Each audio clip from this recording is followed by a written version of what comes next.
Hi everyone and welcome to Self-Made Abroad podcast. My name is Stefan Stosic and in today's podcast episode I have a guest who comes from Ghana. He has been living here for the 3 years and I was interested to hear his story, how someone who comes from one country from Africa and decides to move completely to another part of the world and how this path actually was developing for him. Therefore, in today's podcast episode, I have guest with me, Kenneth Anku. Yes. Hi, Kenneth, and thank you very much for being guest on my podcast. Thank you very much, Stefan. So we just were speaking just before starting shooting this podcast episode that you moved to Germany 3 years ago Yeah. and that you live here in Berlin at the moment. So before we dip into, because I'm really interested to know what were your triggers and how did you decide actually to move abroad and what were challenges of that path and the person actually you became nowadays. I would just like to firstly to get to know you. So could you just give a short introduction to our audience? Sure. So my name is Kenneth Anku, from Ghana, West Africa to be precise. I'm a product manager. Yeah. I moved to Berlin in 2021. However, that was not my first trip to Berlin. I happened to visit Berlin in 2018. Okay. I started an e-commerce company in Ghana after my first degree. And we got some funding from GIZ, which is a government agency for development in Germany. So, as part of the program, they assigned us mentors who were in like operating startups or experienced business people in Germany. So they brought us over to come and experience Silicon Alley, as they call it, the Berlin startup scene. So that was my first travel out of my country, and that was my first exposure to like Europe, and it happened to be Berlin. However, so I went back and still ran the business for quite some time. Then COVID hit. Yeah. So it was at that point that the interest to explore something new beyond what I knew, like actually started coming to my head. However, I felt like Berlin was was the first experience to anything outside my country and what I had known. So it was it was quite easy to just try to focus on Berlin and start looking for opportunities because I thought, I had a network of some mentors. So in case even I come to study and I should finish, like I should be able to rely on my network for help. Yeah, that's how I decided to actually choose to study in Berlin. That actually means that before 2018 and before your first time being abroad, it was like the thought never crossed your mind that actually you would someday maybe leave outside of your home country, that it might be some European country, Berlin, for example, as a city. Like, so it means that even when you were a kid, it was never a It thought. was never a thought. Growing up, I used to see that as a privilege in the sense that it was so far from us, like from my social class, that we even felt like maybe some people had to be born lucky to travel. So it never crossed my mind. And after I was done with university and I started a company and we got the opportunity to come, even that we were so comfortable and we just saw that as a short trip. Even on that trip, I think because I came with my co-founder and we had a conversation because we came in winter and we're like, are we gonna ever move here? I was like, no, man, it's too cold. I'd rather be in the tropics. So yeah, we never, or myself, never ever like saw myself leaving my country to go live, let's say, somewhere else permanently. Or yeah, Okay. And between this 2018 and when you went back yeah, to Ghana and then you in 2021 actually you moved back to Germany and this yeah. was like already the world was already recovering from the pandemic, but it was still tough to travel or Exactly. get some bureaucracy issued, like papers, visas, and these sort of things. Yeah. So then, can you recall the specific moment when you went back and then you decided that actually you would like to come for studying? That you decided, okay, that's it, that's what I want. Yeah, so I would say when in the middle of the pandemic, um, I I was just rethinking my life. I felt I wouldn't say fulfilled, but I was also like appreciative of the experience I had had up until then because for my country and for a lot of my peers, like I would say I was lucky to have started a company and be successful at running it for 5 years, like without much problem. So um, I think I felt stuck at a point. I was like, yeah, what next for my life? Mm-hmm. There's a pandemic. It has like shook the world, and I feel like as humans, like we're not really secured. So at that point, I felt like maybe I should get out of my comfort zone, and yeah, and try and take up new challenges. So I would say it was at that moment. Yeah, like just at the end of 2020, yeah, the middle of 2020, that's when I put in my application. So I was like, yeah, I think I was ready to um, have a new experience. And at that point, also, I think I was trying to trickle down on which career or profession because I was a founder and it's not really a career, it's just a title. And I wanted to have a profession. And when I looked at my skill set, I thought I would be a good product manager. And I didn't find like product management as a like degree or masters anywhere. Like it's very scarce because it was like a new field as of then. However, I remember when we came to Germany, we were taken to a school in Berlin, which is called Code University. And in Code University, they had like product management as a degree. And yeah, I was like, maybe this is the right fit Mm-hmm. because then the model of the school was also not necessarily for like too much focus on academia, but industry. So you Got you to explore then actually the fields and what yeah, interests you the best. So it basically means that from the moment of rethinking your life and what's your next step in your life and how would you like further to live your life actually made you that you decide to move to Germany. exactly. And when you look back now, and was it then how it was for you to think, okay, when it comes to the English language, for example, or German language, because you need to start your studies, but then it comes with the list of documents that you need to apply with, then it comes with the language that you would like to study in, then it comes also with the decision what happened in the end with your business before you moved for your studies and how this process was developing for you.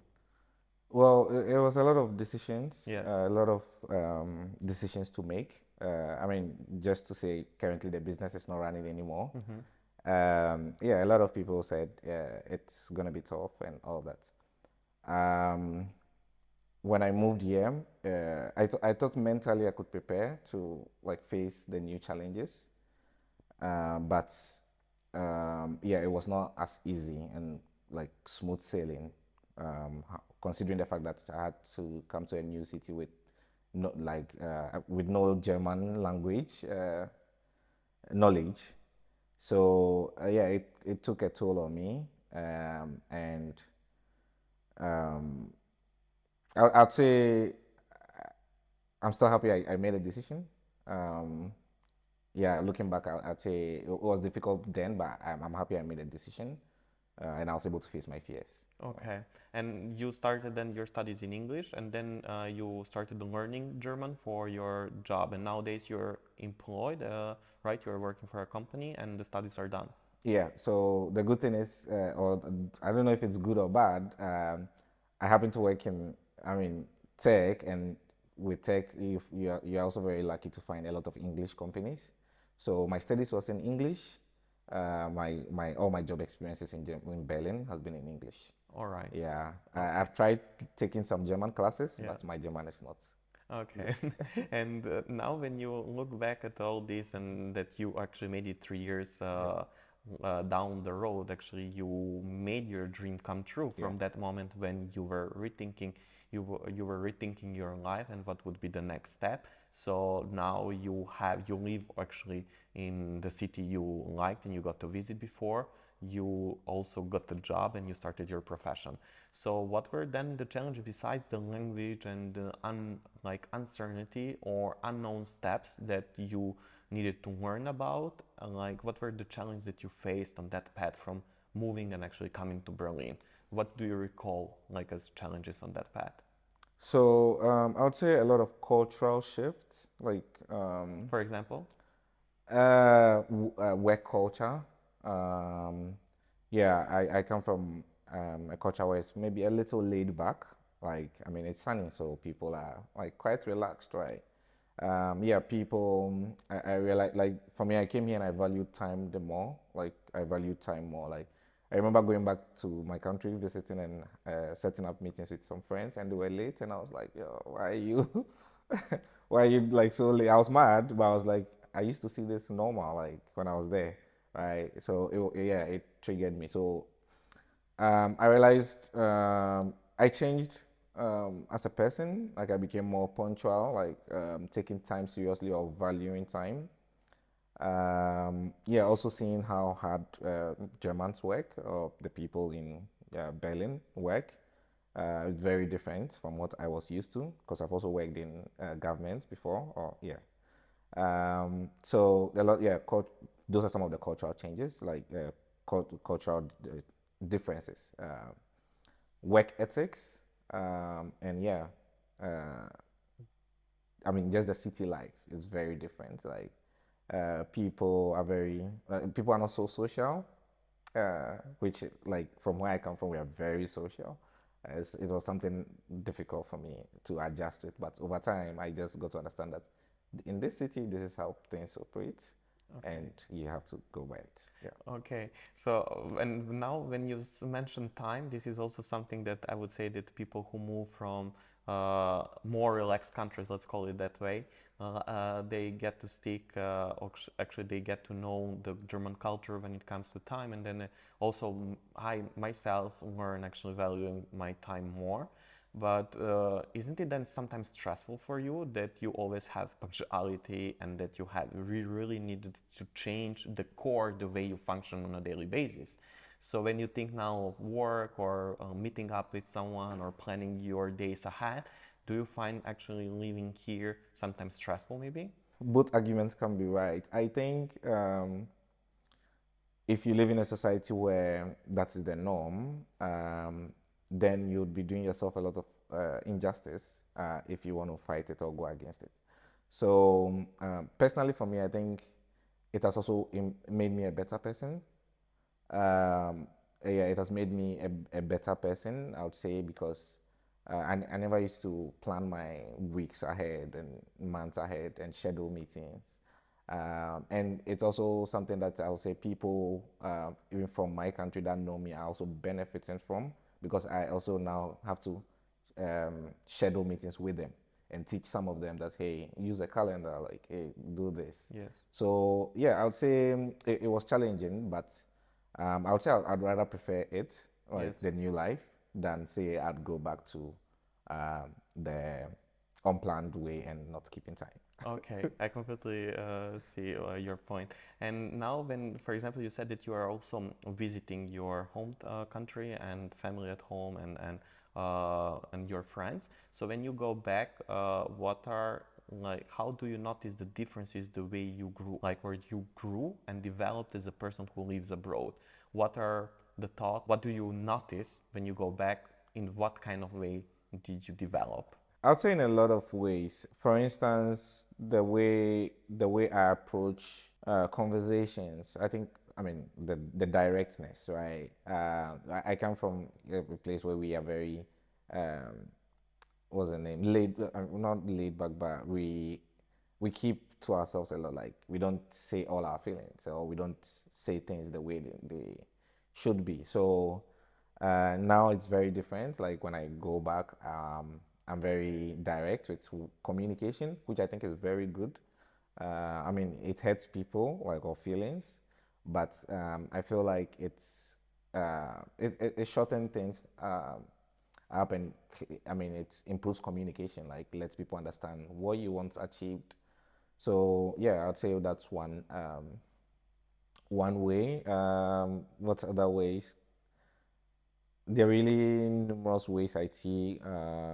For instance, just even obeying simple social rules uh, now I find myself, for instance, in Accra, like when I have rubbish, I'm looking for the next bin Yes. to put it somewhere. Like even when I'm crossing the road, like there is a traffic light red yet. Yeah. If I'm driving, I'm more cautious and Yeah. all that. So it's a lot of change, and Yes. it takes me time to reset Yeah. back into my old society. Yeah. From your telling, I can notice like the way that you're very satisfied the way you grew as a person by living in Berlin, and also the habits and the values that you acquired being part of you nowadays. So now looking at those values and the way you function on a daily basis, how is, let's say, some years back in 2018, 2019, 2020, how was Kenneth was looking at Germany as a country that it's one of the leading countries of European Union in Europe. So what's the perception of Germany when you fly back home? How do people see when you say, yeah, I don't live here, I live in Germany? So what's the perception of, or what kind of perception you had of Germany before, or what kind of perception you still notice that your friends, family, and relatives have in your home country about Germany? Well, to be honest, not a lot of people in my country knew about Germany so much. Like, the reason is because the language barrier. So we are exposed to a lot of British and American content. Like, yeah, and I think the only exposure we had to Germany was maybe through football, and also some science shows we watched, like when we're um, kids, like physics and science. Yeah. So I would say personally for me, before I moved to Germany, I even though I didn't have so much knowledge about the culture and the people and what it is to live here, I came like yeah in the window of trying to make the decision to move here. I actually tried to like get to know a lot, and when I came, I think a lot of those things were validated, as in whatever I saw on the internet and what I read, in terms of how, I mean, how industrious they are. There are so many opportunities. There are so many opportunities aside the language barrier. There's just so many opportunities, so many industries. I would say there are so many jobs. The people are hardworking. Very like I think people are like focused on like whatever aspects of their life. If they are doing sports, if they are doing like work or whatever, there's great work-life balance. Right, something I had to learn like here. Um, yeah, and when I go back, and I feel like with my interaction with people, family, friends, they can see that I have changed in a positive way, which I'd say makes them also appreciate Germany Yeah. more, because I mean, if you went and you became a better person, then clearly it must be good. Yeah. So yeah, I'd say people, the people around me at least, have a great idea of what Germany is now, aside what they knew from like just say the football and the science shows in the past. Yes, Yeah. I understand. From what you're telling is that I understand the way actually Germany and life abroad here actually contributed to your own personality. And also when you were pointing out the cultural shocks that actually you experienced were more some things that you change about your personality or about the way you take your day or the way you live your life on a daily basis that is in a more positive way. Were there some things or some challenges that you didn't find actually nice, or maybe some time in the past 3 years that you needed to overcome to see what's exactly bothering you about certain things, or the unpleasant experience that maybe you had and then you needed to find your way of understanding them, something that actually you didn't expect that life abroad brings, but actually you faced with those challenges and then you needed to find your own way. Yes, definitely. I've had some, like, quite some awkward experiences. But yeah, and I think, for instance, my first few months, like, first year, was very lonely. Also dealing with, like, just the weather, because I also arrived in winter. And yeah, like, it was really difficult, like, just handling those two, coming from a social environment and just now coming to an environment where, like, you have to be independent. Yeah, you have to be independent and be okay with it. Yeah, I think I was pushed, like, out of my comfort zone once again, to be able to, like, independently build a life, like, and reach out and find societies or communities. And yeah, so and yeah, another experience I would say is, I had quite some unpleasant racial experience, from, I mean, people I didn't know. So I, like, usually I don't count that, but because it was very random. I was on the street, like, I was walking on the street once when someone shouted, like, a German word, and I had to come ask a friend of mine, and he explained it to me, and I was like, okay. Thankfully, I didn't understand it, so I didn't act. Yeah. Yeah. So, but I would say that those were, like, the, even though I've heard so many people have, like, different experiences, from me, my personal experience, I wouldn't say I've had any direct, um, uh, let's say, experience that has, like, threatened my life Yeah. or made me feel marginalized in any way. I don't think so. Okay. Yeah. And would you say that now, like, because the challenges of, for example, such as weather conditions that is different than your home country, then also the independent society and more individualism than collectivism of the society, would you say that nowadays, 3 years down the road and your life here, you actually cope or you found your way to improve your quality of life? Not about the weather because it's not under your control, but actually, what was your path of finding answers or, let's say, solutions to those challenges or something you didn't like maybe in the first year of your life here? One thing that I'm grateful for is the fact that, in the face of those challenges, I had to. I mean, it was the first time in my life where I had to actually, like, um, try and find solutions to problems that I was facing. Yeah, in the way, like, so, I had to deal, like, I had to come up with, I mean, smart ways to deal with some of the challenges, like, I mean, working out and keeping fit. I didn't used to do that before. Um, yeah, like, finding communities and reaching out, like, to communities and trying to, uh, yeah, trying to Socialize? socialize, exactly. Uh, yeah, because from where I came, it was default setting that you always find that.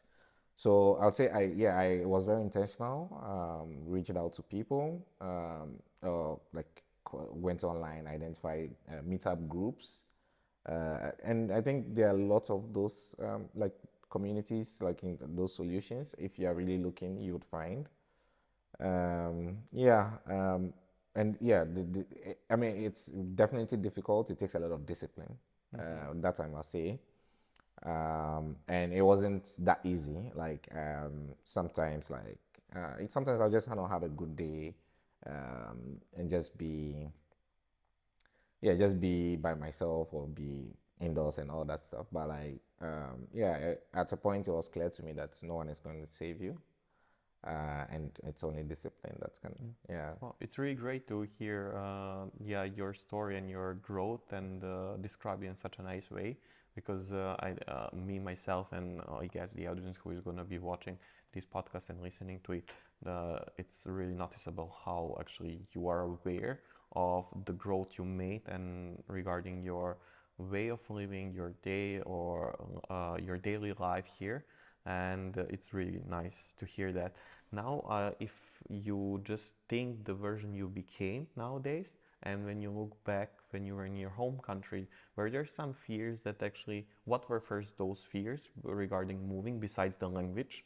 Was there like what were the fears or the thoughts that were appearing? Okay, I don't know if I will do that, or what were the fears upon moving, and in the end, that after 3 years living here, that some of them maybe never happened. Some of them never happened, or they were irrational, or let's say that fears that try to protect you, but in the end, you found a solution that those situations do not happen. Can you recall such situations? That's a good question. um, yeah, I think there were a lot of fears, especially like also from reading online, like I mean comments and like what people were sharing online and people's experiences. I would say, for instance, like I was scared if maybe I would ever going to get a job, because also for my race, like I mean, coming from a minority, whether I could survive here without a language, right? Whether even I could successfully like complete my studies and all that. Yeah, exactly. Those were So also exactly, mine. Like, where will I complete my studies? How I will pass the exams and so on. exactly. So it's not so this kind of fear. Even safety and all that stuff, like yeah, and whether I would be able to, like, just general success, like would I end up going home, or like I would make a life for myself here. I think those were genuine fears.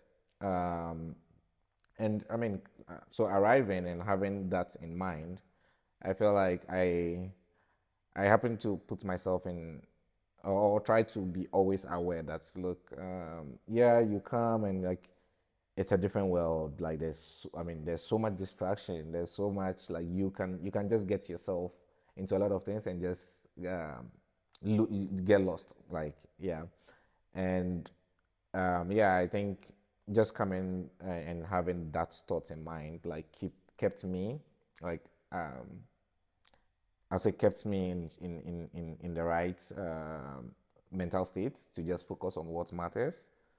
Yeah, I'd say, if you choose to ever come here, like um, if you have the opportunity, like, yeah, do explore and see what's out there. But like, if you keep whatever reason like that you came with as your main goal, nothing really will stop you. Yeah, nothing really will stop you. That's a great advice. I would say one thing that you pointed out in your talk is that, will I successfully finish my studies or I will go back home? Could you recall what kind of thought or what kind of thinking pattern was behind that? Uh, if I will complete successfully my studies versus will I go need to go back home? Was then the second part of this going back home equal to failure, or how were you seeing it? So yeah, I get that clearly. Um, so I mean, when I say go back home, also means like without achieving my objectives. So personally, for me, I was clear when I was leaving my home. I was not just coming to gain the state, like like steady and just go back. I had a more elaborate plan than just steady. So when I decided to leave, I wanted to first like explore the world, grow my network, like also improve my economic status, so that the things that really I want to do, the impact I want to have in my home country, I'll be in a better position to be able to do that. So yes, study was the pathway to get here, but I mean, the other goals was to, I mean, build a good network of people, and also to, I mean, work for some time, and be able to secure some financial muscle, and be able to go back home to, do what I really want to do, and that's really impacts people's life and give people like opportunities. So, yeah, clearly, I plan to go back home, but the goal was that I am able to finish my studies and not leave just in the middle of it, exactly, because I had quite some people like also come from my country say, and halfway through their studies they had to go back because it was just not working for them. Now, when you look at, let's say that you have a situation that, the personal development and growth, it's visible through your speech and the story you're telling. So now I'm thinking of something that also was challenging for me personally, that when you grew as the person you are today due to the experience you experienced in the past 3 years, you became from A1, so from person A to become a person B. So from old version of Kenneth, you became actually a new version. That it's still you, but it's just the growth, it's so visible. And then you speak to some friends and you would maybe that are in your home country and you have a call with them or family, and then you would like to point out maybe some frustration or to share something that is not so easy here, and that it's and you would like to express that, but those people, I would say, that are in home country just cannot get you. They would be, what do you have to complain about? Let's say that's the answer. But on the other hand, you're here, and then you would maybe like to meet or to talk to some person who can understand you, who get you. But then this relationship required time and effort to build so people can get you.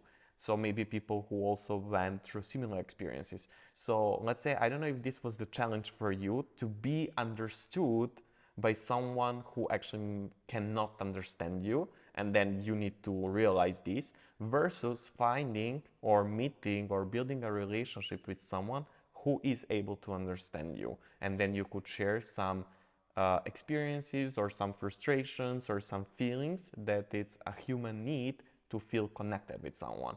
Did you have first this kind of challenge, and if yes, how did you actually solve it? I had this challenge because when I came, I was still speaking to a lot of people from my home country, and um, the good thing was when I came, I had some friends from my country who were working in Berlin. So there was, I would say, quite a community that I could also like always reach out to, and to validate whatever challenges I was going through. So if I had any experience, I'll write it. Like we had a WhatsApp group, and I'd share, and they'll be like, "Oh yeah, like they also faced this, and this is how they went about it." So sharing stories, and I think that was really like helpful. Yeah, I had like a group. A group of people who like also I would say share similar experience because they come from say a similar background of minority and of people of color. So it was very easy for them to also like kind of understand since they had been here before. Also, I'd say I made some good friends who are like German friends, um, and they also offered like a very different perspective to things, and I would say it gave me like a it gave me a multitude of options just to like understand and pick different minds. However, for people back home, I think it's still a challenge because that until I have this philosophy until they are in, like they can never get it. No amount of words Exactly. can make them get it, right? That's really a challenge. But I would say sometimes maybe people are able to identify change from afar, even though the reality is far from them. They can still look at you and see maybe how you're progressing in your career, or you're like, they look at you and they say like, okay, maybe if he's succeeding, then like you motivate them enough for them to now start believing you. Yes. You get it? So So you kind of influence them by living, or influence. you living your life gives them an example, and then it's kind of you influence them in a very positive way. Exactly. Okay, really interesting and a really good point on that. And now, when I mean, it's really obvious, like because I mean, since the beginning of this podcast episode, we're actually talking, and your personal growth, it's so visible. But if you could name, I don't know, one to two things that you would say are the biggest benefits of life living abroad, or the person that this experience is shaped you into, what would you say that are those biggest benefits? I would say one is the network. I can't emphasize how important that is. I mean, I'm meeting you today. Like, I mean, would you have ever thought? Yeah, the network, which is very important. You meet people from, especially like moving to a big city like Berlin. Uh, you'll meet people from almost everywhere in the world, every continent at least. Um, so yeah, that's like one reason or growth area I'd encourage anyone who like uh, considers like if anyone like sees that as a great value to their life, then definitely moving to study abroad is, I mean, it's connected to that. Secondly, I would say it gives, or personally for me, I, I have a broader perspective of the world around me now than I did like when I was back in my country. I get to understand, for instance, things like global politics better, how it works. I get to understand also like how people treat or how just to relate to sensitive conversations, issues like, yeah, like I mean things that are happening just around the world and are sensitive to different communities, right? How to get into those conversations. So yeah, you have like a wider perspective. Your thoughts are broad, like yeah, because now you are exposed to multiple um, people.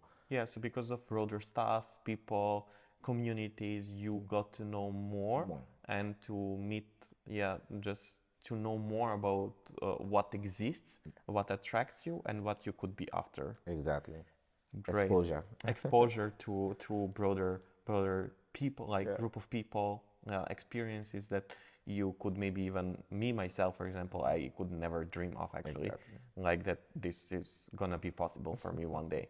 And now when something that while you were speaking, it comes to my mind that somehow also related to the beginning when you moved abroad and then you needed to find or to kind of group or to found your support network. How do you cope with the geographical distance or being homesick or missing maybe your family, or do you have these kind of moments that make you sad? I mean, I guess you do because it's human thing, but how do you cope with that? Well, I don't think I can say I've developed a coping mechanism for that. Yeah, I miss home dearly. I miss my family like a lot of times. But like I feel we we are in a time in like yeah we are in a time in history where we are the luckiest like compared to because I mean if you look at people who moved 50 years ago for studies, even having a call was impossible, right? You would have to write letters. Mm-hmm. So it makes me appreciate the fact that I can call my people and see them on video call. Like my granny, I have a very close relationship with my grandmother. And I call her and I sometimes show her the streets and show her like the environment, and if it makes me feel good that yeah we're able to keep the communication going even though I can't be there. Um, and yeah, I feel like that has been my coping mechanism, like constant communication. And yeah, just try to keep that open so that we can always interact. Yeah. Why I ask you this is because life abroad, on one hand, gives you so much when it comes to personal development and to discover more and see more, and to yeah, just to get to know something that you never think like thought of that exists. On the other hand, there is some price like missing Okay. families and beloved ones. So that's why I wanted to connect those two things. And now just looking back for um, if let's say that you have Kenneth from 20, or let's say ask you first this, because you said at the beginning when you were rethinking your life and what would you like to do, and then kind of sorted out for you what would be next step for you, and then you chose studies, and then you developed this path, and 3 years down the road you are successful in achieving your goal, and you have your career now, you finish your studies and you made it. So actually all this rethinking process actually happened that you achieved something you created as a goal at that time. Now when you think of your life ahead from this point, is this clear? How would you like that? Is there that rethinking process, or how do you see your life some years down the road from this moment on? Wow. Um, I mean, yeah, prior to the decision, I didn't see, if anyone had said this was going to be my life, like now maybe I wouldn't have believed, um, because yeah, it was never a thought. However, I feel just by conquering my fears and taking the leap, I now feel like I'm in a position where I can set in a goal and work towards it and achieve it. Like, I mean, you come across all this motivation or motivational messages that tells you you can do something, but when you actually get to do it and you reflect and you see that you're able to do it, it gives you more conviction, and like then you don't need anyone else to convince you that you can do something, right? So So you kind of become like sure that whatever you create as your goal or something you start dreaming of, you know, you get this self, let's say self confidence, that you trust yourself more, and then out of that space you create that you know that you're gonna achieve whatever you create for the future. yeah, yeah, I agree with that. Yeah, you get to trust yourself more, and I believe that yeah, anything I set sight on, definitely not going to be like easy, but I understand the process and the pain and the sacrifices I have to make now to be able to get there. Just for the end, let's say that Kenneth from some years back it's in front of you. What kind of advices you would give to him from this perspective and the knowledge you have right now? Um, Was there anything maybe that you would like to change or you would have done different in the past? yeah, uh, And if so, what kind of advices you would give to that younger version of Kenneth? I'll just tell him to be more confident and bold, because yeah, before I mean, in the past I'll say I used to like doubt myself a lot just because of yeah, like lack of exposure and all that stuff. But after living the reality, I can say yeah, just be confident. Not everything necessarily you go for might be successful, but at the end of the day, you take lessons from it um, to improve on your next action. So just be bold, confident, and try everything you ever thought about. Yeah, Yeah, thank you. you're That's welcome. really nice advice for the end, and it's a really inspirational story because throughout the whole episode, your personal development and growth it's so visible, and it's great that you are so aware of that, and then you are able to speak about that clearly. So thank you so much for being my guest and for sharing your story and giving nice advices. It's my honor. Thank you also to all of you who watched this podcast episode. And in case you're someone who would like that his or her dream come true, and that dream is actually to start your studies abroad or to move abroad and make your life abroad, I kindly invite you to check all the links below this video. Have a beautiful week, everyone, and big regards from Berlin. Bye. Bye.